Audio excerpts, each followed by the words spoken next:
Oke, kita mulai ya untuk market update kita hari ini. Saya mungkin tidak akan bicara mengenai update market ya, tapi saya mungkin akan lebih menekankan pada ini nanti ada beberapa hal yang mau saya tekankan di sini ya. Tapi kalau teman-teman lihat ya, soalnya ini saya masih lumayan ini ya, lumayan. Kalau teman-teman mungkin cek di ini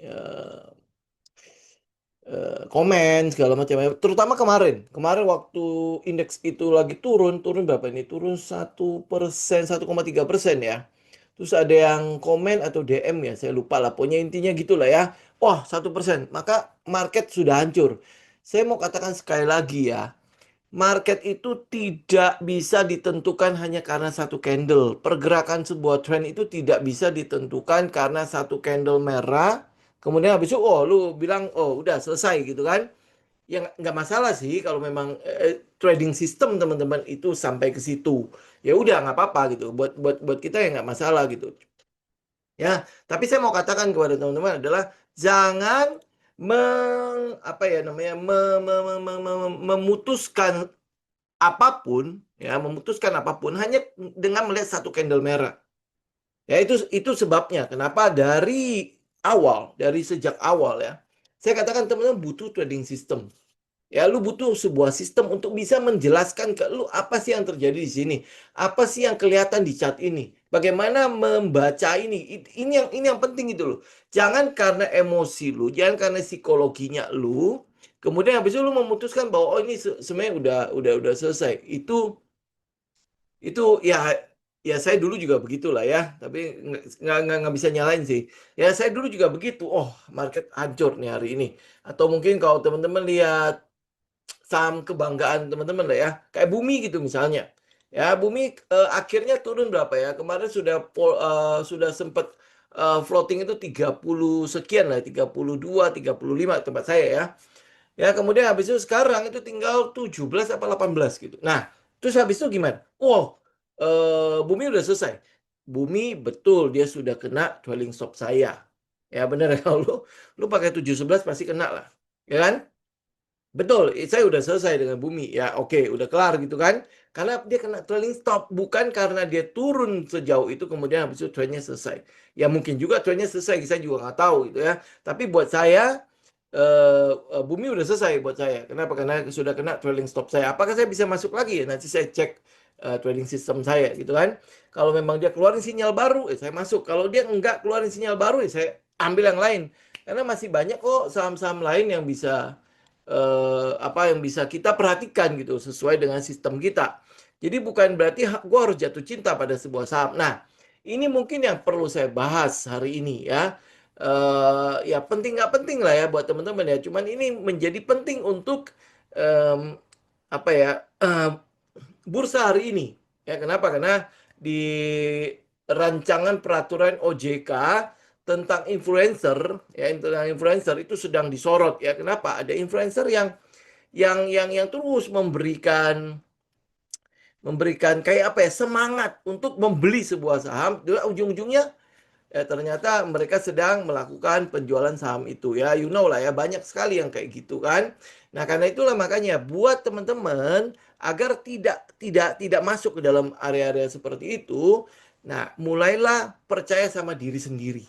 Ya mulailah percaya sama diri sendiri. Aku nggak tahu siapa itu, Pak. Ya mulailah percaya sama diri sendiri agar nggak terombang-ambing. Ya, dan saya sudah sering katakan ya, bahwa saya juga bisa salah kan. Nah, karena itulah mulai percaya sama diri sendiri. Lu bangun sistem lu sendiri. Ya, nah ini sekalian ya, gue udah siapin slide-nya sih, walaupun nggak terlalu cakep-cakep banget.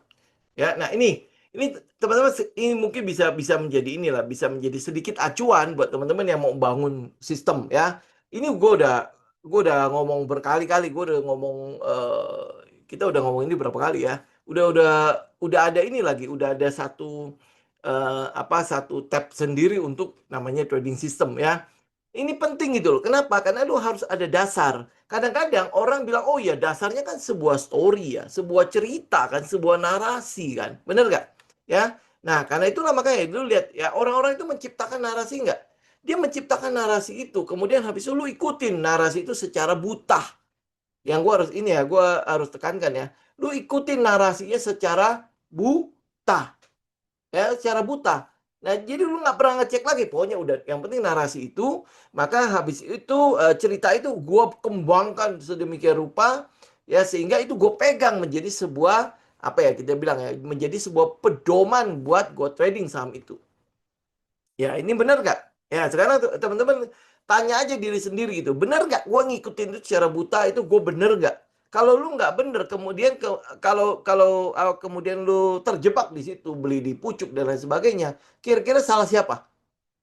Ya, gue nggak bisa bilang salah influencernya. Kenapa? Karena lu tergoda untuk ikut secara buta. Ya kan, apakah influencernya salah? Sebenarnya juga tidak salah sih. Karena pasti dia ada ini kan, ada kata-kata kan, ini nggak bukan anjuran untuk membeli dan lain sebagainya kan. Ya, tetapi ya lu buta aja ikut. Kenapa? Karena dia hari ini arah. Kemudian habis itu besok dia arah. Apa kata dia bener loh arah gitu kan.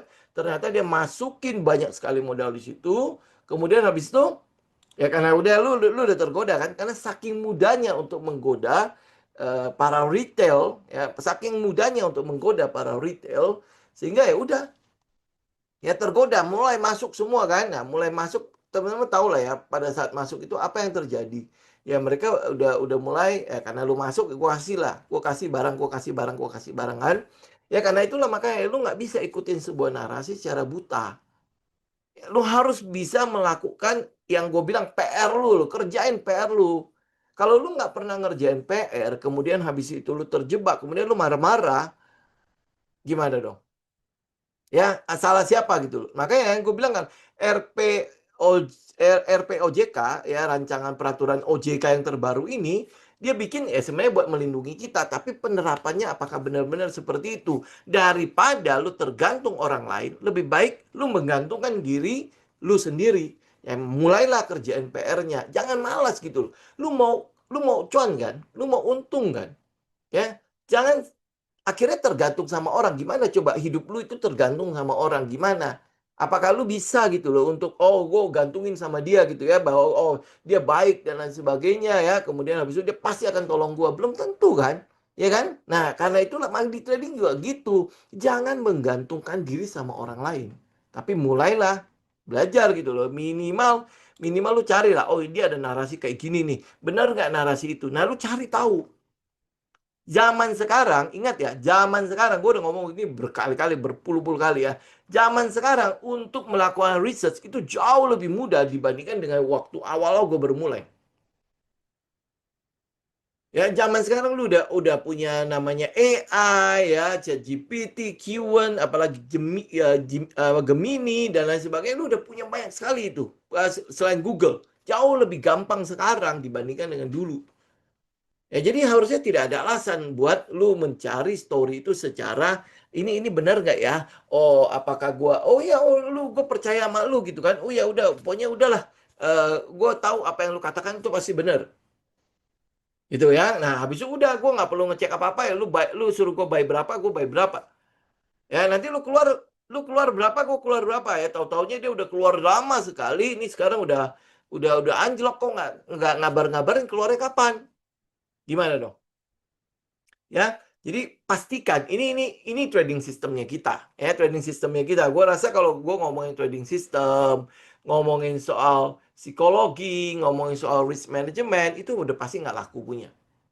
Ya, kenapa gue bilang ini nggak laku? Karena ribet, ya, karena ribet, ya, lu nggak mau repot. Ini jelas repot sekali gitu loh. Ya makanya kalau lihat ya channel gua mungkin oke lah sekarang udah sampai ke 70.500 ya. Terakhir gua cek itu segitulah. Itu follower ya, dan itu banyak kan silent. Gua nggak tahu lah. Banyak kan silent ya. Ya, tapi gua mau katakan seperti ini tuh teman-teman ya. Bukan masalah fundamental, bukan masalah teknikal. Ya, bukan masalah fundamental, masalah teknikal. Fundamental dan teknikal itu cuman alat untuk lu mensortir saham-saham yang ada ya, tetapi yang paling utama adalah ya jelas story-nya ya, story-nya, psikologi pasarnya dan risk dan money management lu. Kenapa harus ada risk dan money management di sini? Karena sangat mungkin lu salah. Pada saat lu salah, lu tahu di mana lu harus keluar. Karena kita bisa aja loh merancang sebuah story berdasarkan subjektif kita. Sangat mungkin sebuah story kita rancang ya, kita pokoknya karena gue udah suka sama saham ini. Karena itulah story dibuat-buat. Nggak ada pun dibuat sampai ada gitu. Ya kan? Jadi untuk apa? Mendukung subjektivitas kita. Ya, karena itulah makanya lu perlu melihat psikologi pasarnya seperti apa. Lu perlu melihat risk manajemennya seperti apa. Fundamental technical itu sebenarnya paling cuma 20% dari apa yang lu sedang rancang untuk lakukan analisa. Ya, karena itulah makanya mungkin orang-orang teman-teman kalau mungkin pernah dengar ya soal trading itu 80% itu mental. 20% itu baru kita bicara technical, fundamental, trading system segala macam. Ya kenapa begitu? Ya, kenapa begitu? Ya karena yang menggerakkan kita untuk buy dan sell itu emosi kita, bukan pasar. Ya lu lihat ya, coba ya. Sekarang kita coba renungkan sedikit-sedikit ya. Pada saat harga lagi kenceng, ya lagi naik begitu. Ya gimana perasaan lu? Wah, gue nggak ikut, gue pasti ketinggalan. Ya kan? Ya, gue nggak ikut, gue pasti ketinggalan. Padahal lu tahu di mana lu harus ikut. Ya, ambil contoh lah, misalnya teknik kita tunggu dia pullback ya. Tunggu dia pullback. Itu kan dia pullback ya. Pullback, oh ya ampun, pullback turunnya sampai 60%, kadang-kadang bisa sampai 70% ya kan dari titik tertingginya. Lu bayang nggak? Yang jadi masalah kan adalah gila dia turun setinggi itu ya. Ya apakah gue baik ini nggak nangkap pisau jatuh nih? Mulai teori-teorinya banyak banget kan? Ya teori-teori banyak banget. Kenapa itu? Karena secara psikologi lu belum percaya sama trading sistemnya lu. Kemudian secara psikologi dia udah turun sejauh itu ya. Ya gimana gue baik di sini? Ya bagaimana gue baik ini? Ini apa benar gitu ya? Apa kan orang bilang ya kalau dia habis turun sejauh itu berarti sebenarnya ya bandarnya sudah nggak ada. Kemudian habis itu ngomongnya apa lagi ya? Oh berarti cerita yang lama itu ya cuma cerita yang dibuat-buat dan lain sebagainya. Itu ngomongnya apa? Ngomongnya psikologi kan. Padahal katalis story itu semua lu cek itu utuh. Kan gue sering bilang ya, walaupun dia turun sebanyak itu, tetapi yang lu mesti cek itu apa? Story-nya, katalisnya. Itu utuh apa enggak? Kalau katalisnya masih utuh, berarti penurunan ini adalah diskon. Tapi kenapa kita nggak berani buy? Karena psikologi. Mental lu saat itu mengatakan bahwa ini udah turun kebanyakan. Gue boleh beli nggak? Ya, nah kenapa lu tidak berani beli lagi? Ini masalah di risk dan money manajemennya lu. Risk dan money manajemennya lu. Makanya kenapa gue bilang ini harusnya jauh lebih banyak dibahas. Ya, yang namanya psikologi dan namanya risk dan money management. Itu harusnya jauh lebih banyak dibahas. Kalau soal fundamental, technical, udah begitu-gitu aja. Lu pasti bosen lah dengerin gue. Kalau ngomongin soal technical dan fundamental. Apalagi kalau kita trading gold ya. Udah begitu aja gitu loh. Ya, lu udah ketemu semua setupnya keluar, kita buy, udah. Fundamental dan technical itu adalah sesuatu yang membosankan. Jadi kalau fundamental dan technical lu malah membuat lu euforia, semakin lu lihat technical, semakin lu membuat lu wah, ini semakin lu pengen menganalisa lebih jauh, itu sebenarnya lu belum punya sebuah trading system yang pas. Ya, pada saat lu punya fundamental, lu punya technical, lu punya trading system, maka semua yang lu lakukan dalam trading itu sesuatu yang membosankan. Kalau jadi artinya gini ya, kalau gue boleh katakan ya, kalau lu belum merasa bosen di dalam trading, ya lu berarti masih di tahap-tahap awal di dalam tradingnya lu. Jadi misalnya contoh aja nih, trading system gua, kita tunggu money spot misalnya. Udah, tunggu aja money spot. Jadi kalau nggak ada money spot, gua nggak trading gitu loh. Terus habis itu kita tunggu apa? Komet misalnya. Oh kalau nggak ada komet, gua nggak trading. Kalau dia nggak pullback, misalnya pullback, oh ya udah semua dia udah berjalan, udah bergerak begitu tingginya, kemudian gue tinggal tunggu dia turun kan. Nah pada saat turun ini pullbacknya harus sehat. Berarti kan lu harus terjemahkan pullback itu sehatnya seperti apa kan? Ya, nah pada saat dia sampai ke tempat yang lu mau, kemudian lu cek katalisnya semua masih utuh, lu tinggal buka posisi. Gitu aja, tinggal lu ulangi-ulangi begitu doang. Tinggal lu pengulangan doang. Ini kalau kita bicara di saham ya, pengulangannya bisa lama ya, bisa mungkin seminggu kemudian, 2 minggu kemudian. Lu kalau di trading gold, kita bisa ulangi dalam waktu sejam, 2 jam, ya kan? Mengulangi hal yang sama. Gue cuma batasi trading gue 3 kali di gold, ya. Rugi ataupun untung ya, gue cuma ambil 3 kali itu, ya. Kenapa ya? Karena gue tahu besok itu akan mengulangi hal yang sama. Jadi gue nggak perlu harus sampai menjadi euforia, menjadi greedy, menjadi serakah gitu ya, hanya karena gue mau nangkap sebanyak-banyaknya. keuntungan yang ada. Oke? Ya, biasanya ujung-ujungnya adalah ya lu pasti loss lah. Ya kita udah tahu lah story mereka yang serakah, mereka yang itu ya. Oke? Nah, jadi teman-teman sekali lagi ya, trading itu 80% itu adalah ngomongin mental. Ya, 80% kita bicara mengenai mental. Ya, tadi kita udah ilustrasikan ya, 20% itu baru bicara mengenai technical. Ya, baru bicara mengenai fundamental. Kenapa? Karena lu cuma mengulangi hal yang sama. Lu mengulangi hal yang sama. Karena itulah makanya kalau lu punya trading system, gunanya adalah lu bisa ulangi polanya. Setelahnya apa? Ya lu tinggal latih mentalnya lu. Bagaimana trading system gua ini sudah menghasilkan buat gua. Oh, berarti lu tinggal trust sama trading systemnya lu. Nah, untuk bisa percaya sama trading systemnya lu, mental lu. Ya itu sebabnya kalau strategi menentukan hasil, kenapa ada dua trader pakai sistem yang sama bisa dapat hasil yang berbeda? Pernah kepikiran nggak? Ya, kita kelas itu udah berapa batch, ya kan? Ya, nah pertanyaannya, misalnya tahun lalu itu kita menghasilkan itu plus minus itu sekitar 50 sampai 60%. Ya, plus minus. Jadi dari total proto gue itu sekitar 50-60%. Oke? Ya, 50-60%. Nah, pertanyaannya, ya teman-teman yang itu ada yang lebih nggak? Pasti ada yang lebih. Ya, pasti ada yang lebih. Bahkan sebenarnya kita bisa lebih maksimalkan itu. Ya, 50-60% itu bisa lebih maksimal lagi. Dan gue harus katakan ya, sepanjang 2025 kita hampir tidak pernah ngomongin saham-saham yang berurusan dengan konglomerat. Ya, ya gue nggak tahu ya. Kita kan nggak trading BRPT, nggak trading apa grupnya PP dan lain sebagainya. Hampir boleh nggak ada. Kenapa? Lebih kepada hype dari situ. Ya karena itulah makanya kita nggak trading di situ. Oke? Jadi teman-teman, masalahnya bukan di chart. Masalahnya bukan di technical. Masalahnya adalah di respon emosionalnya terhadap chart itu. Yang tadi gue bilang, kalau misalnya dia turun nih, ya ini kan udah naik nih, ya terus dia turun nih. Ini kita mau tahu nih pullback yang sehat apa enggak. Ya kalau lu udah punya trading system, kemudian habis itu kita udah tahu ini adalah area kita mau buy. Ya, turunnya bisa 60 sampai 70%. Turunnya bisa segitu. Ya, nah sekarang dia udah turun sampai situ nih. Lu udah tahu lu harusnya buy. Kira-kira lu buy nggak? Itu berapa banyak orang yang berani buy setelah penurunan sejauh itu. Dan kita sudah membuktikan ya, berapa kali area sini kita bisa dapat harga yang bagus. Ya, jadi kalau misalnya lu punya trading system, lu tahu apa yang harus lu uji dari sini. Lu apa yang lu mesti checklist. Dia turun 60-70%, apa yang gue mesti checklist. Ya, sehingga gue bisa dengan percaya diri untuk klik buy. Ya, karena itulah makanya lu harus butuh trading system. Jangan nanti dia udah turun sampai situ ya. Kemudian dia udah naik nih. Ya udah naik nih, baru lu kejar.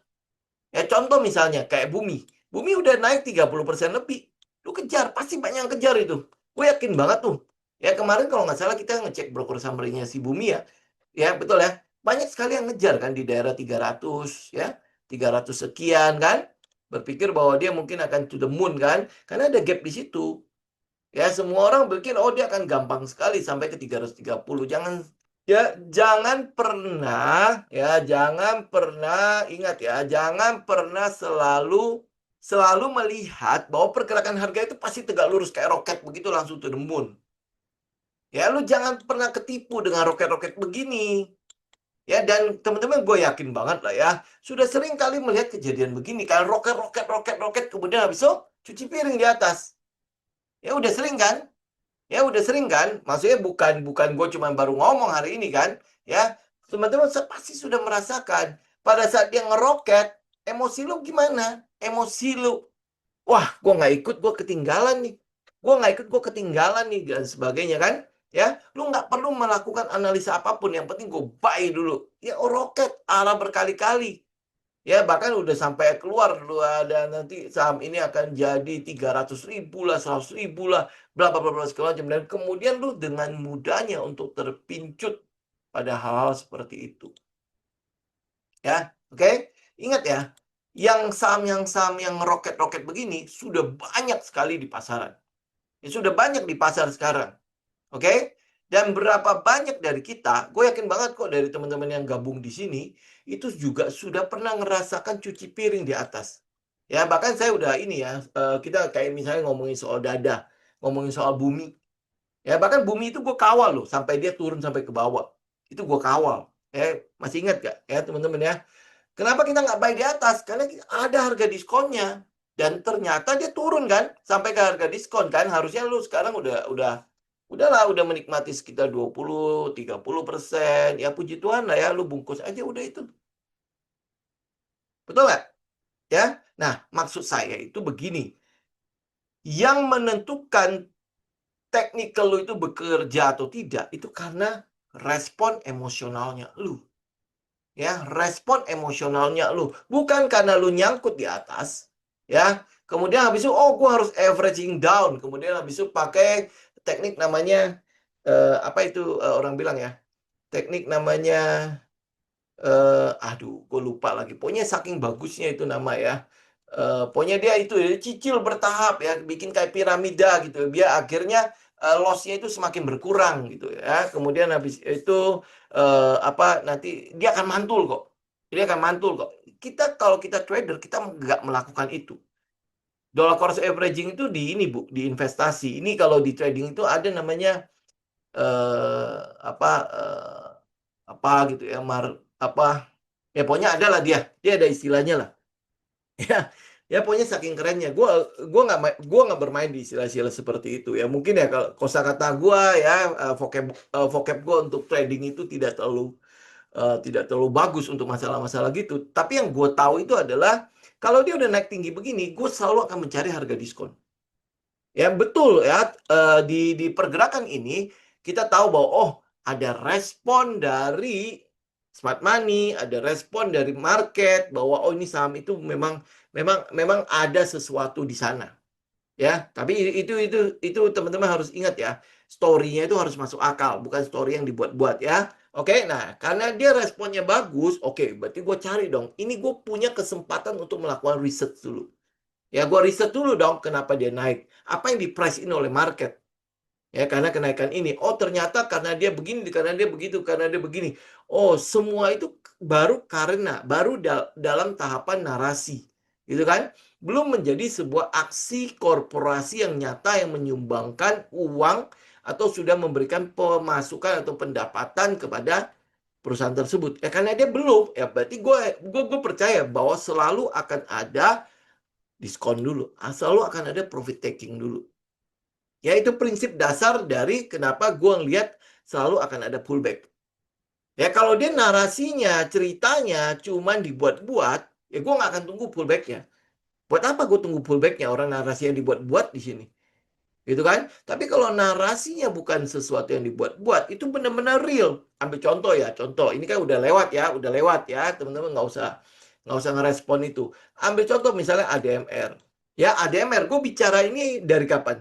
Dari sejak market itu merespon adanya smelter. Tapi smelternya itu dikatakan kapan? Baru akan beroperasi di akhir semester, akhir kuartal 2025 dan awal Q1 2026. Benar nggak? Ya, benar ya? Oke. Nah, karena gue tahu, oh berarti pada awal kenaikan ADMR, gue nggak lakukan itu, gue akan tunggu dia pullback. Cuman ya mungkin pullbacknya nggak sampai deket-deket banget yang kita mau ya. Tetapi ini yang sedang kita press in smelter ini. Dan itu bukan baru-baru akan terjadi sekarang. Teman-teman kalau misalnya lakukan research tentang satu komponen, satu komoditas namanya aluminium, teman-teman akan menemukan bahwa trennya itu mungkin kita masih bisa ikut.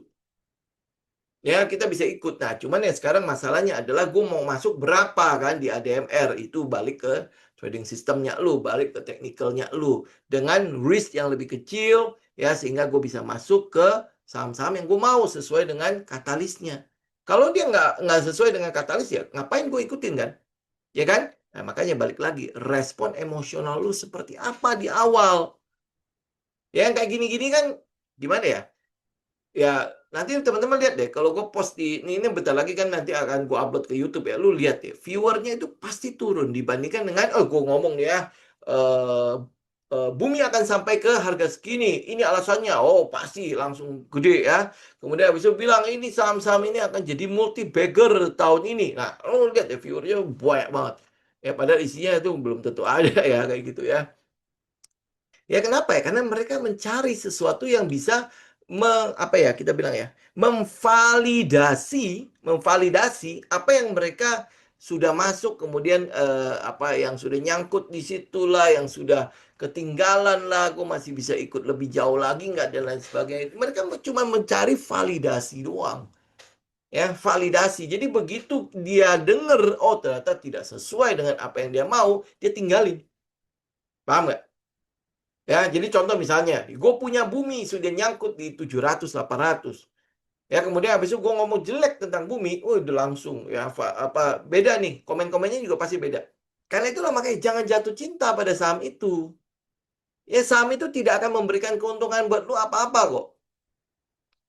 Ya, lu harus bisa jatuh cinta pada sistemnya lu. Sistem itu yang paling penting. Kenapa? Lu harus bisa memastikan, ya misalnya gue udah pernah cuan di sini, gue bisa memastikan gue bisa cuan di tempat yang lain, di saham yang lain, sampai saham yang lain dengan cara yang sama. Itu loh. Ya, karena itulah kalau lu lihat ya, ini gue ambil dari internet ya. Ternyata tahapan mental seorang trader itu ada 4 gitu. Ya, tahapan mentalnya ya. Pertama adalah beginner euforia. Euforia. Jadi ya lu tau lah ada namanya beginner luck kan. Ya, gue ada satu postingan tuh tentang keberuntungan seorang gue ngomongnya seorang trader. Teman-teman lihat di luaran juga teman-teman pasti tahu lah. Apa keberuntungan itu ya, itu kan ada namanya keberuntungan beginner ya atau beginner luck ya. Beginner luck itu artinya ya karena memang pada saat itu dia agak sedikit beruntung lah. Memang masuk di tempat yang tepat gitu ya. Kemudian habis itu ya di tempat yang tepat dengan harga yang tepat gitulah ya. Tapi dia nggak bisa mengulanginya gitu ya. Nah, kalau lu lihat keberuntungan yang terjadi di umum di luaran sana, itu juga gitu kan. Kadang-kadang kita beruntung pas ya, pas momennya, pas waktunya ya, dan pas lu ada di situ. Tetapi apakah itu bisa diulangi? Nah, ini yang susah. Kenapa? Karena itu jelas keberuntungan. Jadi kita bilang apa miracle lah. Ya keajaiban gitu. Oh, ya ampun. Ini itu mungkin kayak lotre lah ya. Lu mau ulangi cara lu menang di lotre bisa? Nggak bisa kan? Nah, ini beginner luck. Ya kebetulan pas gitu ya. Lu mau waktu COVID kemarin ya, berapa banyak orang yang tidak tahu apa-apa tapi cuan. Lu tutup mata aja cuan gitu loh. Atau mungkin kejadian sebelum 2008 ya, 2005, 2006, 2007 ya. Itu luar biasa. Lu tutup mata pun lu bisa menang gitu. Nah, hal yang sama itu terjadi kembali di 2012, 2013, 2000 antara segitulah ya. Gue lupa-lupa kan. Tapi yang mungkin teman-teman pasti ingat itu adalah waktu COVID. Ya, waktu COVID itu di mana semua orang euforia. Ya, semua orang euforia, semua orang bergirang, semua orang bersuka cita ya. Lu tutup mata aja udah bisa pamer. Itu ya, bentar lagi gua mau beli Mercy dan lain sebagainya. Lu lihat deh. Ya itu beginner luck. Lu bisa ngulangin lagi saat itu. Nah, itu yang jadi masalah gitu loh. Ya karena dia nggak bisa ngulangin, maka dia mulai masuk ke dalam fase namanya frustasi. Ya, masalah namanya frustasi. Gue pengen ngulangin lagi tapi nggak bisa. Nah, karena itulah, oh mungkin ada sebagian dari mereka itu mulai belajar. Ya, jadi udah tahu teori, ya udah tahu teori, tetapi tidak tahan dengan floating. Ya, tahu ya, tidak tahan dengan floating karena dia trauma. Dapat nih 5-6%. 5-6% masih bagus. Ada yang 1-2% keluar, 1-2% keluar, 1-2% keluar. Kemudian habis itu dia termakan dengan sebuah quote yang mungkin orang influencer bilang gini lah ya. Ya, ini bukan gue yang ngomong lah ya, tapi ya gue mengutip aja. Lu dengan 1-2%, ya lu coba bayangkan kalau seandainya lu bisa dapat 10 trade dalam satu hari, atau enggak usah 5 trade dalam satu hari. Berarti lu dapat berapa? 5-10%. Coba lu kalikan sebulan kali 20, maka lu udah dapat bagger. Lu coba bayangkan. Ada lu yang ngomong kayak gitu. Jadi lu merasa bahwa, oh iya bener juga ya. Itu menjadi sebuah pemahaman baru buat lu. Kenapa? Karena gue nggak tahu apa yang harus gue lakukan kan. Itu semua jadi sebuah pemahaman baru buat lo. Oh bener ya, gue harus ngambil segini, gue harus ngambil segini. Oh udah gue ngambil segitu aja. Bener nggak? Berapa banyak orang yang kaya dari situ? Berapa orang yang banyak yang berhasil dengan cara yang seperti itu? Ya, itu harus punya kumpulan besar dong. Kalau cuman ada segelintir orang yang menang dengan gaya seperti itu, lu jangan ikutin. Artinya, itu cuman mental orang-orang itu aja yang tepat. Gitu ya. Kita mesti ngambil bilangan besar dong. Kalau itu benar terbukti, berarti harusnya ada bilangan besar yang membuktikan kalau dia berhasil. Betul? Ya, kalau lu secara statistik lu harusnya begitu dong. Ambil contoh yang lain misalnya. Ambil contoh deh ya, Misway, Misway itu memang pasti tahu dong, ya, Misway. Waktu dia baru buka pertama kali, berapa ramai? Ramai, ya kan? Buka yang kedua, ramai nggak? Ramai. Buka yang ketiga, ramai nggak? Karena itu sesuatu yang baru. Ya, itu sesuatu yang baru. Ya, kemudian karena orang melihat sesuatu yang baru seperti itu dan ramai, mereka pengen mencari franchise-nya. Buka yang masih ramai nggak? Masih. Selama 1 tahun masih ramai nggak? Masih. Ya karena itu masih ramai, mereka mencoba untuk buka lagi. Ya, udah mulai sepi kan? Kenapa? Karena marketnya. Ya marketnya biasanya udah setahun ke apa setahun apa udah buka setahun biasanya tahun kedua udah mulai itu ya mulai terjadi yang namanya apa eh, seleksi alam ya seleksi alam jadi kalau lu dapat tempat yang nggak bagus ya udah lama-lama udah mulai ya bubar kan ya, tinggal sisa mereka. Nah franchise itu sesuatu yang berhasil nggak berhasil karena bilangan besar yang membuktikan bahwa franchise itu berhasil. Kemudian habis dari Misway keluarlah saya lupa setelah Misway itu apa. Ya, mungkin lu lihat kayak Chat Time sekarang masih bagus. Ya, itu kan bubble tea dulunya. Ya, bubble tea dulunya. Kemudian habis itu sekarang mungkin ada Tian Lala, ya kan? Tian Lala. Kemudian dari Tian Lala tuh muncul banyak sekali. Ya, nah maksud saya itu adalah kalau kalau lu di beginner dan di frustasi fase frustasi, maka lu harus mulai mencari bilangan besar yang ada di daerah situ gitu kan. Jadi kalau trading misalnya, trading yang dengan 2, 3%, 5% segala macam, itu kira-kira yang menang banyak Kak. Itu. Ya yang menang banyak Kak di daerah situ. Kalau dia tidak banyak yang menang, maka ya udah lebih baik lu jangan di daerah situ. Ya, tapi kalau misalnya, oh iya, gue berani, mental gue cukup kuat ya. Kemudian habis itu metode gue cukup kuat dengan begitu, lu masuk situ. Oke? Tapi kalau tidak, lebih baik jangan. Karena mental, ingat ya, respon emosional setiap orang itu berbeda. Teknik bisa sama, respon emosional belum tentu sama. Oke, ya. Nah, kemudian habis itu ada namanya disiplin pace. Ya, berarti kan sudah mulai taat beraturan, aturannya udah itu risk reward ratio-nya udah jaga, position sizing-nya udah konsisten. Berarti kita kan udah bicara mengenai risk reward ratio, kemudian kita bicara berarti dengan risk management di situ. Jadi untuk lu bisa mencapai disiplinnya, berarti kan lu mesti punya trading system, lu mesti punya risk reward ratio, lu mesti punya namanya risk management yang sudah cukup kuat di situ. Jadi artinya oke nggak apa-apa lu kalau sekarang ada di tahap 1, lu ada di tahap 2, ya. Nggak masalah. Yang perlu lu lakukan sekarang adalah menemukan sistem yang sesuai dengan mentalnya lu, sesuai dengan karakternya lu. Makanya penting apa di dalam trading? Penting mengenal diri lu. Ya, kenapa gue bilang selalu dalam trading itu yang perlu lu kalahkan siapa? Bukan market. Market nggak ada urusan sama lu. Bukan bandar, bandar juga nggak bakalan ngingatin, lu Budi ya, oh Budi buka posisi di saham A, hajar. Nggak, dia nggak ada urusan sama lu, dia juga nggak ingat lu siapa gitu. Ya, dan lu juga bukan siapa-siapa di mata mereka. Ya, dia cuman butuh likuiditasnya lu. Karena itulah makanya kita mau nggak mau harus bisa memproteksi diri kita. Artinya kita mesti tahu diri kita itu gimana. Ya, bagaimana diri gua.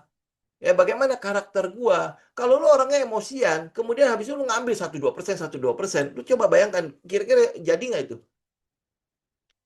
Ya, udah pasti setengah mati kan? Ya, kenapa? Ya, naik 1-2%, pang gitu kan? Nah, yang jadi masalah adalah seringkali kalau rugi 1-2%, mereka nggak keluar. Padahal aturannya, kalau lu mau menang 1-2%, maka lu harus bisa rugi 1-2%. Dan lu harus keluar. Nah, masalah lagi adalah mereka takut kalau gua klik sell, maka gua habis, gua hilang, uang gua berkurang. Nah, ini kita masuk ke dalam fase selanjutnya. Kenapa bisa begitu? Kenapa trader takut floating? Kenapa dia nggak berani nahan sesuatu yang besar-besar? Pertama adalah kalau ini ya hasil survei saya dan hasil apa yang terjadi pada saya adalah modal yang dipakai itu terlalu besar dibandingkan dengan psikologinya. Ya lu belum siap dengan modal gede, tetapi lu memaksakan diri untuk dapat modal gede. Kenapa? Karena ada satu ya pemikiran di luar sana, kalau lu trading, kalau lu bermain di saham, yang perlu lu lakukan adalah modal lu harus gede. Ya, modal lu harus gede. Betul, saya mau katakan iya, betul. Kalau lu punya modal besar, itu sebuah advantage buat lu. Sebuah keuntungan besar buat lu. Kalau mental lu sudah cukup untuk itu. Ya, ambil contoh nih ya, ambil contoh ya, contoh. Kayak saham Raja deh. Saham Raja itu sudah ada, kita sudah pernah profit sampai 50%, hampir. Hampir 50 lah. Ya, hampir 50. Lu bayangkan kalau orang yang masuk 10 juta dapatnya berapa? 5 juta. Ya kan? Orang masuk 1 M dapat berapa? 500 juta. Kira-kira kalau seneng-seneng mana? Ya, secara psikologi, wah kalau gue punya 1 M, kan luar biasa ya. Tapi mental lu belum kuat. Itu kalau dia langsung naik ke 50%. Ingat lo ya, Raja itu masih sempat turun lagi ke bawah, itu berapa berapa persen ya? Ya. Nah, kalau dia turun nih misalnya udah sampai 7%, 8%, kira-kira lu kuat nggak melihat itu dengan 1 M? Kalau 10 juta, mungkin gua kuat gitu. Ya kan? Turun, turun 10%. Hilang berapa? 1 juta kan? Ya kan? Lu 1 M turun 10%, hilang 100 juta lu. Kira-kira menurut lu, kuat nggak lu? Kalau mental lu belum sampai ke situ, walaupun gue punya modal sebesar itu, gue belum bisa. Ya, gue belum bisa pakai modal gede. Ya, karena itulah teman-teman lihat ya. Gue tulis gede di situ. Lu mesti pertama kali, lu harus punya rasa aman dulu dalam keuangannya lu. Nah, kalau kita bicara ini ya, bicara soal keamanan, rasa aman itu apa sih? Ya, rasa aman itu gue tampil ini foto cewek sama anak ya. Lu tahu loh kalau udah begitu kan, biasanya memang kita lihat, kayaknya safety banget ya. Rasa aman itu kalau sebelum lu mau trading, maka lu harus mulai dengan bertanya nih, cash flow di keuangan keluarga gue udah cukup belum? Itu dulu. Karena seringkali orang trading itu untuk apa? Cari tambahan. Ya, tambahannya parahnya adalah gini. Dia cari tambahan dengan uang yang tidak seharusnya dipakai. Karena itulah makanya dia takut floating. Ya, kebayang ya, teman-teman ya. Ngerti ya? Jadi lu kenapa lu takut floating? Salah satunya adalah karena lu takut uang ini hilang. Kenapa lu bisa takut uang ini hilang? Karena uang ini tidak boleh hilang punya. Ya. Jadi salah satunya adalah rasa aman pada keuangannya lu. Itu yang masalah. Kalau lu tahu ini yang orang bilang uang dingin, selalu ngomongnya uang dingin kan? Ya, tetapi begitu wah ini turun nih. Nah, ini masalah nih. Wah, langsung apa keringat dingin segala macam. Kenapa coba? Karena uang ini nggak boleh hilang. Bahkan loss sedikit pun nggak boleh. Jadi kenapa? Karena dia cash flow-nya itu sebenarnya negatif. Ya, cash flow di dalam keuangannya negatif. Nah, begitu cash flow-nya negatif, masalah banget itu. Uang dipakai bukan dari risk capital. Ini risk capital itu artinya modal yang memang itu untuk lu resikokan. Target terlalu cepat kaya. Nah, ini juga mungkin ya gue boleh ngomong begini lah ya teman-teman ya soal target cepat kaya ini ya. Nanti ya terakhir gue closing deh soal apa sih itu kaya itu ya. Oke? Nah, target terlalu cepat kaya itu sudah membuat banyak sekali celaka di dunia kita. Ya lu mungkin bisa lihat lah kiri kanan kita. Apa yang target membuat kita celaka? Apa salah target kita cepat kaya? Enggak salah. Tapi caranya akhirnya mendorong psikologi lu, sekali lagi, psikologi lu untuk menempuh hal-hal yang tidak masuk akal. Contoh, pinjol. Berapa banyak orang miskin akhirnya hancur-hancuran ya kejebak di pinjol. Kenapa? Suku bunganya nggak masuk akal. Tapi kenapa mereka pinjam? Mereka tahu suku bunganya sudah tidak masuk akal. Kenapa mereka pinjam? Karena nggak ada pilihan. Tujuannya apa? Jauh lebih banyak cuman untuk gaya-gayaan. Ya gue nggak punya handphone, gue nggak punya iPhone, pinjol, akhirnya beli iPhone. Coba buat apa? Ya kan kenapa? Karena mau terlihat kaya secara instan. Ya, secara instan, oke? Nah, lu bisa lihat ya, oke itu bicara pinjol lah ya. Mungkin lu orang nggak berasa. Betapa banyak orang-orang muda, ya orang-orang muda zaman sekarang itu frustasi dan stres sekarang. Gara-gara apa? Gara-gara kripto. Ya, berapa banyak uang yang akhirnya habis itu? Mungkin bukan cuma anak muda lah, orang-orang yang agak tua-tua juga udah banyak kok di situ. Ya, berapa banyak orang yang terjebak di kripto, kemudian habis itu ya dia mau ngomong apa ya? Gue nggak ngerti dia mau mesti ngomong apa gitu loh. Ya berapa banyak orang di situ, tapi yang jadi masalah adalah berapa banyak orang yang belajar dari situ. Ya, oh ini berarti nggak benar ya, bukan nggak benar sih, berarti cara gue nggak pas ya. Coba kenapa dia akhirnya mau masuk ke dalam kripto? Karena kan embel-embel adalah lu lihat ya gue ya, cuman segini doang nih ya, dapat segini nih, uang modal segini nih, gue beli Fortuner tahun ini, ya gue beli, nah udah langsung FOMO semuanya, ya begitu FOMO, semua orang berbondong masuk kripto, terutama di 2025, 2024, 2025 lah ya. Betapa orang demam dengan kripto. Begitu gue ngomong kripto itu sebenarnya bukan apa-apa, gue langsung diserang kan. Teman-teman tahu lah ya, betapa banyak gitu kan. Ya, oh ya udahlah, tinggal waktu yang membuktikan karena memang tidak ada dasar fundamentalnya. Lu nggak bisa lihat underlying aset di daerah situ. Itu berarti kan cuman apa kita bilang ya, kripto itu lebih ke arah spekulasi kan, ya. Spekulasi, narasi yang disebut ya, oh nanti akan begini, akan begini, itu kan nggak masuk akal semua. Dan gue udah pernah jelasin itulah. Ya teman-teman kalau udah pernah ikut kita, lu tahu lah ya, yang soal oh nanti itu akan jadi mata uang dunia ya, safe haven. Buktinya safe haven apaan sekarang? Ya kan? Ya, nanti kalau dia naik lagi, lu lihat dia hype lagi lah. Tapi ya, gue sih berharap adalah belajar lah, teman-teman belajar lah ya, something. Gue nggak bilang saham itu aman. Saham itu juga penuh dengan resiko karena ini adalah aset yang sangat beresiko. Ya, aset yang sangat beresiko. Karena itu lalu butuh sesuatu yang kita bilang apa ya, melindungi sesuatu ini yang beresiko ini menjadi lebih tidak beresiko. Ya, dalam quote and quote ya, lebih tidak beresiko. Yaitu dengan analisanya lu. Percaya sama diri lu. Ya, karena itulah makanya satu yang mungkin harus teman-teman lakukan adalah lu harus pastikan lu aman dulu di keuangannya lu. Kalau keuangannya lu tidak aman, jangan trading. Udah gitu aja. Ya, jangan trading. Jangan trading hanya karena lu untuk bayar kewajibannya lu. Jangan lakukan itu. Oke, kalau enggak lu nggak akan tahan dengan floatingnya. Ya, oke. Nah, next. Apa yang lu mesti lakukan sebelum lu mulai trading? Tolong ini agak inilah ya, agak diperhatikan. Lu tolong di cross check, lu checklist ya. Kalau memang lu belum memenuhi syarat di sini, ya berapa lah ya? Gue nggak tahu lah ya, pokoknya teman-teman bisa cek lah ya. Pertama adalah dana darurat tuh, ya. Ini yang kita bilang cash flow lu minimal udah positif. Ya, gua bilang dana darurat lu mesti minimal 6 bulan. Yang penting cash flow lu udah positif aja di luar sana. Ya di keuangannya lu udah cash flow-nya udah positif. Artinya kalau dia udah positif berarti kan lu punya kelebihan, quote and quote ya. Lu punya kelebihan untuk kita bilang apa ya? Gua kalau salah ngomong habis nih.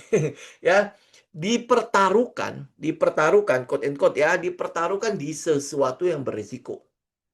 Oke, memang ini tempat high risk high gain, betul, oke? Tetapi lu mesti pastikan uang yang lu pakai itu aman untuk high risk high gain. Karena high risk high gain itu tidak terjadi dalam semalam ini. Ya, tidak terjadi dalam semalam. Kita ikuti sebuah pergerakan yang bisa sampai beggar multi beggar, itu bisa 3 bulan, bisa 6 bulan, bisa 7 bulan, bahkan ada yang sampai 2 tahun. Lu ikutinnya trennya. Ya, jadi lu pastikan cash flow lu aman. Jadi kalau lu bilang dana darurat lu minimal 6 bulan. Jadi akhirnya lu nggak kutak-atik yang di bagian sini sehingga dia bisa floating. Ya kayak tahun lalu deh 2025 kan teman-teman udah menganalisa juga kan. Banyak saham-saham yang kita beli akhirnya jadi 800, 1000%, 600% dan lain sebagainya kan. Ya, tetapi yang jadi masalah apa kita nggak dapat itu? Floating ya kan. Banyak sekali godaan untuk kita pindah ke tempat lain. Gitu ya. Oke, tahun ini kita mau berubah. Ya, oke. Tidak ada utang konsumtif yang mendesak. Ingat ya, tidak ada utang konsumtif yang mendesak. Bukan lo nggak boleh utang, silakan utang. Ya, tetapi utang-utang lu itu haruslah utang-utang yang produktif. Apa bedanya utang konsumtif dan utang produktif? Kalau lu bicara dengan financial planner, maka lu tahu bahwa uang produktif adalah utang produktif adalah utang untuk aset yang bisa menghasilkan buat lu. Ya, contoh misalnya kalau lu tukang kue, ya, tukang kue, berarti lu beli oven dengan utang, itu kan produktif ya. Kenapa? Karena lu bisa pakai oven itu untuk menghasilkan uang. Atau lu mungkin ojol misalnya, Grab atau apa gitu kan, berarti lu beli motor, beli mobil, itu produktif. Ya, itu produktif. Konsumtif adalah lu beli iPhone, ya, Pro Max, ya. Tapi beda, kalau lu content creator, mungkin itu produktif. Ya, tetapi kalau lu cuman buat gaya-gayaan, itu menjadi konsumtif. Sesuatu yang tidak ada gunanya, gitu ya. Lu mau mobil baru misalnya. Mobil ini baru dipakai 2-3 tahun ya. Kemudian habis itu lu kayaknya mau ganti. Itu konsumtif. Itu konsumtif ya. Karena lu tahu sendiri mobil itu adalah beban, bukan aset. Mobil itu bukan aset. Itu mobil itu adalah beban. Jangan menganggap ya. Banyak sekarang orang menganggap mobil itu adalah aset. Mungkin mobil kuno-kuno oke lah ya. Tetapi mobil yang lu pakai sehari-hari yang zaman-zaman sekarang itu jelas beban. Lu mesti bayar pajak, lu harus isi bensin, mobil listrik lu mesti isi listriknya, ya kan? Kemudian habis itu kalau kaki-kakinya rusak lu mesti ganti, servis dan lain sebagainya itu beban semua yang lu harus keluarin dalam 1 tahun. Oke? Jadi tidak ada utang konsumtif yang mendesak. Semakin lu tidak punya utang, semakin enak lu trading. Benar-benar semakin enak. Hidup lu juga enak sebenarnya. Ya bukan cuma trading, hidup lu juga enak. Oke, ya risk per trade harus punya, resiko per transaksi lu harus punya. Nah, kalau ini kita bicara di risk management. Dengan lu tahu resiko per transaksi lu tahu namanya position sizing. Ya, lu tahu namanya capital exposure.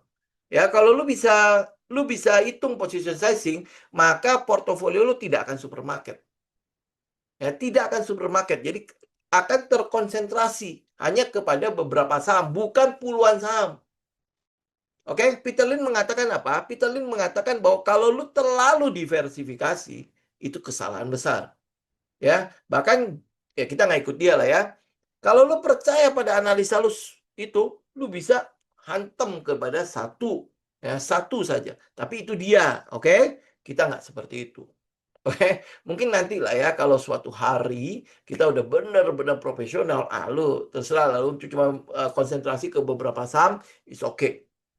Ya, tapi kalau sekarang gunakan aja position sizing. Dengan lu tahu bagaimana menghitung position sizing, maka porto lu tidak akan lebih dari 10 saham, tidak akan lebih. Ya, tidak akan lebih dari itu. Kenapa? Karena lu hitung.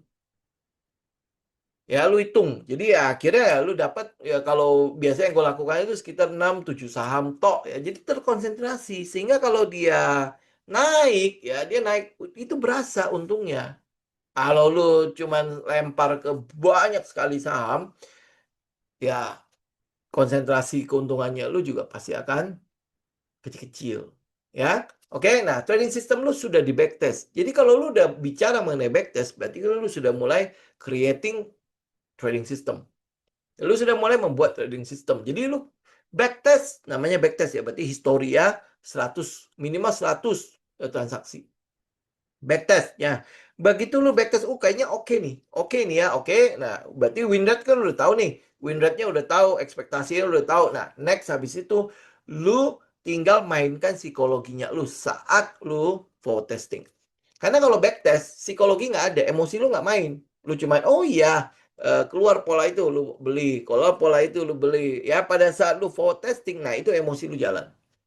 Ya, pada saat emosi lu jalan, nah itu ekspektasi lu mungkin berbeda dengan apa yang menjadi backtest-nya lu. Hasil backtest-nya lu mungkin akan berbeda. Kenapa? Karena di situ emosi akan jalan. Ya, oke, siap menerima 10 loss beruntun secara emosional. Lu harus bisa terima. Apakah dengan loss, gue mungkin nggak perlu 10 ya.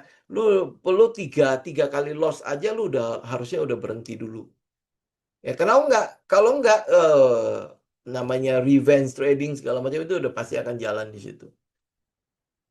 Ya, oke, tidak mengandalkan trading untuk membayar kebutuhan bulan ini. Nah, itu lebih parah lagi. Kalau lu mengandalkan trading untuk membayar kebutuhan lu sehari-hari, ya lu akan ya apa otot jantung lu akan berpacu. Ini udah tanggal berapa nih? Udah tanggal 24 nih. Ya, bentar lagi akan bayar uang sekolah.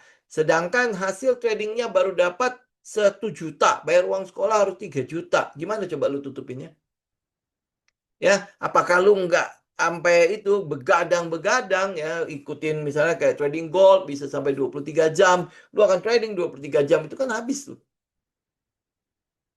Oke? Nah, yang paling penting adalah punya jurnal. Itu jangan pernah lupa. Ya, dari jurnal ini, nah lu bisa tahu apa-apa yang lu butuh lakukan, ya. Jadi mental itu bukan bakat. Ingat ya, mental itu bukan bakat, bukan ingat ya, gua hari ini pun bukanlah tiba-tiba langsung jadi. Ya, gua bisa hari ini bukan tiba-tiba langsung jadi loh ya. Nah, ini Pak Peter bilang butuh jam terbang. Betul, dia lu mesti lewatin jam terbangnya. Ya, karena apa? Ini analoginya ya. Mental itu sama dengan otot. Otot itu bisa dilatih, ingat. Ya, otot itu bisa dilatih. Jadi mental itu bisa dilatih. Jadi mental itu kalau lu bilang itu bakat, maka udah selesai lu nggak usah trading. Berarti lu tidak mau melatih. Ya, ambil contoh ya misalnya. Teman-teman tahu otot eh, kaki, ya otot kaki. Ya, itu kan sering disebut sebagai jantung keduanya kita ya. Nah, otot kaki itu harus lu latih. Baru dia bisa berotot. Benar nggak ya? Atau otot-otot tricep yang di tangan segala macam. Ngapain lu gym? Karena lu mau melatih otot lu bisa jadi seperti gambar itu. Ya, ini nggak tiba-tiba jadi loh. Dia harus dilatih. Mungkin kalau misalnya lu lihat orang-orang pergi ke gym itu dia buat ngelatih itu. Ya, nah demikian juga dalam trading. Mental itu bisa dilatih. Ingat, mental itu bisa dilatih. Chart reading itu seperti teknik angkat beban. Mental itu adalah otot yang dilatih lewat repetisi. Oke, jadi kalau lu punya sistem, ya tinggal lu latih untuk percaya pada trading system itu. Ya, saya cukup senang yang di trading gold ya. Ya, kalau teman-teman yang gabung di trading gold, kan ada Pak Sur, Pak Peter ya. Setup kita udah begitu aja. Nah, gue nggak tahu yang lain nyusul nggak ya. Ya, tapi yang udah pasti adalah kita buka udah pasti sama gitu. Setupnya kan udah clear kan. Nah, itu repetisi sama dengan di saham. Jadi kalau misalnya teman-teman lihat money spot, lu udah tahu lah. Ya, jadi kayak contoh misalnya Buana ya. Buana Pak Kris kan. Kita lihat udah setupnya udah sama kan. Ya, yang lain-lain juga saya yakin banget udah mulai ngarah ke situ lah ya. Kita ngeliat setup yang sama. Lu udah tahu apa yang harus kita lakukan gitu. Ya, cuman tinggal ngelatih aja. Ya, lewat repetisi. Jadi sistem itu adalah membuat repetisi, mengulangi hal yang sama. Jadi sistem itu adalah pola yang sama yang bisa membuat kita punya win rate yang tadi ya, yang lu sudah backtest. Kalau memang win rate lu adalah 30-40%, ya sudah itu yang lu dapat gitu. Ya, ingat ya, win rate 30% itu bukan berarti lu pasti loss. No. Ya, lu bisa win 3, lu bisa loss 70, loss 7, itu bukan berarti lu gagal loh. Ingat ya, ya lu bisa win 3, loss 7, itu bukan berarti lu gagal loh. Ya, pada saat lu win 3, loss 7, tetapi lu punya risk reward ratio 1:3. 1:3 yang kecil kan? Ya. Jadi kalau lu win 3, maka lu bisa win 9. Tapi kalau lu loss 7, berarti lu lossnya 7.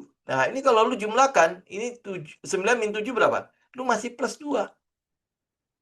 Jadi win rate 30% bukan berarti jelek. Ya, win rate 30% itu bukan berarti jelek. Ya jangan sampai 20% lah ya.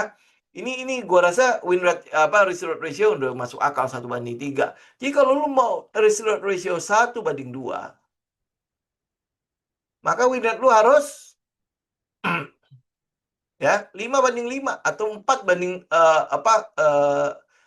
loss ya, 4 win, 4 win, 6 loss. Itu juga lu udah menang kok. Ya, ini 40% nih. 4 win, 6 loss, ya. Jadi kalau lu win 4 berarti kali 2 kan 8. Loss 1 berarti 8 min 6 itu sama dengan plus 2. Ya, jadi kalau lu pakai ratio 1:2, berarti kan lu punya sistem harus punya win rate 40%. Ini 30% win rate-nya. Jadi lu nggak usah pusing dengan harus mencari win rate yang 100%, ya 80%, 90%, nggak usah. Jadi kalau bikin trading system, nggak usah yang ribet. Jangan ribetin diri lu untuk mencari sesuatu yang wow, wow, wow, wow gitu. Lu bayangin ini 30-40% aja udah cukup kok. Ya, tetapi risk rate ratio lu harus clear nih. Kalau lu mau risk rate ratio 1:2, maka win rate lu harus 40%. Jadi 6 doang yang boleh kalah, 4 untung. Ya, kalau lu risk rate ratio 30%, berarti risk rate ratio lu harus 1:3. Win rate lu 30%. Jadi lu bisa cuma win-nya 3, loss-nya 7. Ya. Jadi kalau nanti dalam live trading, lu tahu kemungkinan besar dalam 10 trade gue bisa loss 6 loh. Jadi lu udah siap untuk itu. Ya, tapi kalau dengan 4 win, udah gue kelar. Jadi kalau dia beruntun 6, 6, 6, 6, 6, loss semua 6, ya udah lu memang itu udah daerah backtestnya lu udah tes kan, berarti lu udah siap dengan 6 kali loss ya. Tapi begitu dia win win win win 4 kali, itu lossnya udah ketutup gitu. Itu namanya trading system. Jadi dari awal sudah mempersiapkan mentalnya lu bahwa oh oke, win rate gue 40, win rate gue 30% doang ya. Makanya gue tahu gitu loh, oh berarti gue harus siap dengan loss yang memang lebih banyak. Nah, ini bisa diperbaiki nggak? Nanti pada saat lu jam terbang lu mulai tinggi, lu akan mulai lihat nih itu. Ya, oh ini kayaknya gue bisa naikin nih. Oh, dia masuknya harus begini, masuk harus begini, masuk harus begitu. Trading system saya hari ini itu bukan tanpa perbaikan loh. Itu dengan perbaikan sehingga lebih presisi, lebih presisi. Itu ya balik lagi jam terbangnya lu. Nanti win rate ini pasti akan berkembang. Win rate itu pasti akan naik. Gitu. Jadi jangan pernah takut gitu. Ya, oke. Nah, terakhir saya close ya, teman-teman ya.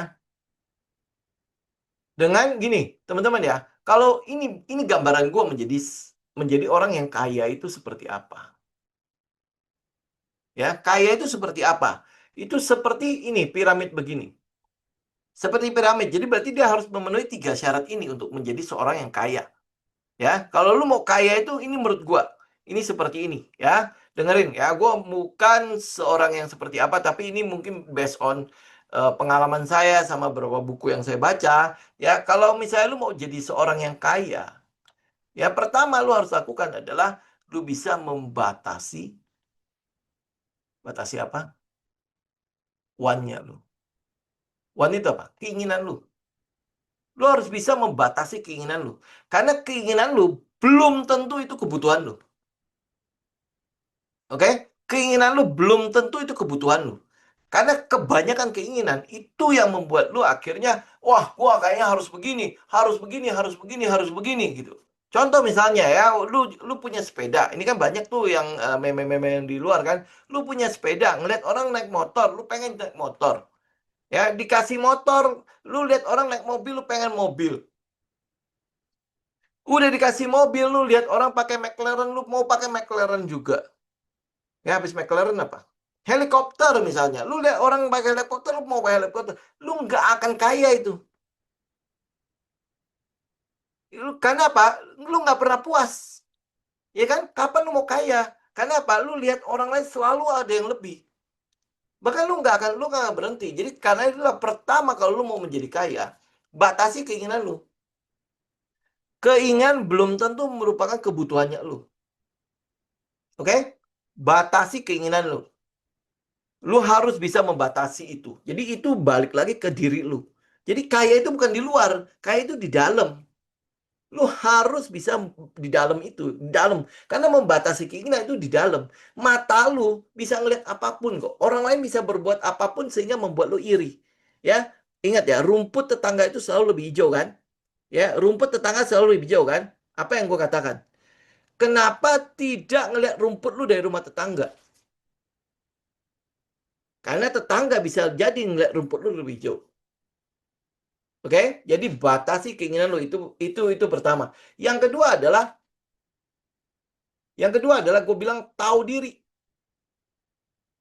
Tahu diri. Jadi lu tahu gitu loh, gue karakternya seperti apa. Gue punya mental itu seperti apa. Diri gue itu seperti apa. Ya lu tahu diri lu. Jadi lu punya identitas gitu loh. Identitas lu seperti apa. Jadi dengan lu tahu identitas lu nggak akan goyah. Orang bilang lu harus punya McLaren baru bilang kaya. Enggak, gue nggak begitu tuh. Ya lu harus punya rumah yang gedung kalau bisa 1.000 tingkat. Oh, gue nggak begitu. Jadi lu tahu diri lu bahwa oh gue kaya, gue nggak perlu begitu kok. Identitas lu itu clear gitu. Paham ya? Identitas lu itu clear. Jadi lu batasi keinginan lu sama identitas lu clear. Jadi kalau lu mau menjadi seorang trader yang kaya, pertama lu batasi yang namanya keinginan lu. Jangan tergiur cuman gara-gara, oh kok yang lain 1.000%, sekian persen gitu ya. Gue punya sistem kok cuma begini-gini aja. Lu nggak usah pusingin. Kenapa? Karena ini ada namanya compounding interest kan. Ada compounding kan. At the end lu akan sampai ke situ kok. Lu ada prosesnya. Karena itulah udah batasi. Udah gue sampai sini, gue sampai sini. Udah. Ya identitas lu clear gitu. Identitas gue ya udah gini. Gue begini. Jadi nggak perlu. Lu lihat ya, berapa banyak orang yang kaya akhirnya tampil sederhana kok. Ya, atau yang mungkin teman-teman lihat kayak Hartono gitu ya. Tuh, dia masih makan di pinggir jalan loh. Ya, di mana kita tahu bahwa oh kalau kaya mah harusnya makan di restoran gini gini gini gini gitu kan. Bahkan ada satu sebutan nih ngomong gini, kenapa restoran mewah itu nyajinya porsinya kecil-kecil? Ya, sedangkan kalau di warteg, wah kalau bisa segunung-segunung gitu ya. Ya, katanya orang miskin ngelihat kuantitas, ya. Kemudian orang kaya ngelihat rasa. Jadi dia nggak butuh, dia nggak penting apa seabrek-abrek gitu. Kalau gue nggak bisa loh. Sorry aja ya, sorry aja ya. Gue habis makan steak, gue tetap harus mencari nasi. Karena identitas gue segitu. Itu gue bisa makan di mana aja. Jadi gue tahu identitas gue itu di mana. Ya, jadi kita nggak perlu harus menjadi orang lain untuk bisa quote and quote ya terlihat kaya. Nggak penting itu. Buat gue itu nggak penting. Oke? Dan indikator dari semua itu adalah ini yang ketiga ya, lu bisa berbagi. Ini menurut gue yang paling penting itu, charity. Ya kalau lu cuman kaya kemudian buat lu sendiri nggak ada gunanya. Ya karena kita pada dasarnya adalah makhluk sosial kan. Jadi indikator lu kaya apa enggak, lu bisa berbagi. Karena lu berbagi, sebenarnya kan lu mengambil kan, ya, dari sebagian kekayaan lu dan lu tidak melekat. Ingat ya, ada istilahnya melekat itu detachment ya. Jadi ada namanya kemelekatan. Kalau orang kaya, dia tidak melekat pada uangnya. Kalau lu lihat deh, ya, orang-orang yang justru kelihatan kaya kemudian habis itu jadi sombong, itu akhirnya terikat dengan uangnya gitu loh. Ya, dan dia nggak mampu untuk berbagi dan menurut gua dia nggak kaya. Dia nggak kaya. Kenapa? Dia tidak bisa berbagi. Dia melekat gitu ya, melekat pada sesuatu. Bukan bukan berarti lu melekat pada uang itu jelek ya. Tidak ya. Tetapi ada satu perkataan gini. Uang itu tidak bisa mempengaruhi gua. Ngerti ya? Ya. Walaupun iya, gue punya uang, tetapi uang itu tidak bisa mempengaruhi gue menjadi apa. Itu gue akan tetap sama menjadi segini gitu. Karena dulu ya, ya kalau ini nggak tahu ya sedikit bercerita lah ya. Kalau dulu, lu coba bayangkan ya, gue bukan siapa-siapa menjadi sesuatu, kemudian habis itu eh, ya gue cukup inilah, cukup cukup ini ya, cukup makmur di antara teman-teman sebaya gue dulu. Ya karena gue dulu udah kerja, udah punya usaha kan, udah punya mobil bahkan. Saya bawa mobil ke kuliah dan sebagainya kan. Nah, tetapi masalahnya adalah dulu gue melekat. Karena gue melihat gitu, orang-orang, ngeliat gue beda ya. Ya, oh gue begini dan begitu. Dan habis itu apa, Tuhan ngasih gue sebuah inilah ya, gue jatuh bawah, peng. Dan itu gue lihat ya bagaimana orang-orang, kok kayaknya agak menghindar ya. Seakan-akan apa, kalau ada uang, mereka dekat banget. Tapi begitu nggak ada uang, nah ini jangan-jangan nanti datang cuma buat minjem nih, ya. Ya, nah gue melihat gitu, gue melihat saat itu, Nas. Ya setelah itu ya, kita kita tahu lah ya, ya itu bagian dari perjalanan hidup saya lah. Karena itulah saya mau katakan kepada teman-teman, indikator kalau lu kaya apa enggak, lu berbagi. Ya lu bukan menyedot lagi, ya tapi lu berbagi. Lu bisa berbagi. Jadi batasi keinginan lu, tahu identitas lu, kemudian lu punya kemampuan untuk berbagi. Kita tidak melekat pada uangnya, tapi apa, uang tidak mempengaruhi kita ini menjadi siapa. Gitu ya. Nah, gitulah ya. Nah, ini gue mau tutup seperti itu ya. Lu renungkanlah, apakah ini akhirnya bisa membuat lu menjadi secara pribadi dari dalam lu merasa kaya. Dan gue udah cukup dengan itu. Gitu, bukan uangnya, bukan bukan angkanya. Betul ada uang, abang disayang. Itu clear banget lah itu kata-kata itu ya. Tetapi bukan di situ. Mari kita membangun sesuatu yang baik gitu. Ya kalau lu batasi keinginan lu udah mulai akan bisa melihat angka-angka dalam tabungan lu pasti akan berkembang. Lu percaya gua deh. Keinginan lu batasi, uang dalam tabungan lu pasti berkembang. Ya karena banyak sekali keinginan yang bukan kebutuhan lu kan. Ya istilahnya gini, standar hidup itu murah. Standar hidup itu murah. Yang mahal itu apa? Gaya lu. Ya, gaya lu. Jadi kalau rumus beban itu apa ya? Gaya itu berbanding lurus dengan beban. Ya, gaya itu berbanding lurus dengan beban. Jadi kalau lu kebanyakan gaya, pasti kebanyakan beban. Ya, benar ya, rumus Newton ya. Kalau lu kebanyakan gaya, lu pasti kebanyakan beban. Itu aja. Ya, itu udah clear banget ya. Jadi tahu identitas lu, kemudian habis itu indikator lu kaya atau tidak adalah bagaimana lu berbagi dengan sekitar lu. Gitu. Ya, oke. Teman-teman, hari ini kita nggak ada Q&A ya. Kita Q&A-nya nanti di Jumat aja ya. Saya mau katakan kepada teman-teman, ini mungkin sesuatu yang banyak sekali yang mengatakan bahwa ini nggak ada gunanya, tapi ya udahlah ya. Saya sampaikan aja. Eh, Kalau ada manfaatnya, ya silakan teman-teman renungkan ya. Kalau tidak ada manfaatnya, ya sudah nggak apa-apa teman, buang juga nggak apa-apa ya. Cuman saya mau berbagi ini agar seenggak-enggaknya kita inilah ya. Kita menjadi sadar bahwa ini loh sebenarnya pondasi yang gua jalankan sampai hari ini. Yang gua jalankan sehari ini. Gua nggak tahu teman-teman kalau misalnya cocok ya silakan tinggal ini ya, tinggal sesuaikan dengan karakter lu orang. Ya kalau ini sesuai ya wis udah lu lanjutin dengan karakternya lu ya sesuaikanlah dengan mentalnya lu, dengan karakternya lu. Kalau nggak sesuai udah nggak usah, lu cari aja yang sesuai. Gitu aja. Kalau saya sesimpel itu, Bang. Ya. Oke, teman-teman, semoga bermanfaat. Saya izin pamit ya. Thank you semuanya. God bless. Sampai ketemu ya. Thank you.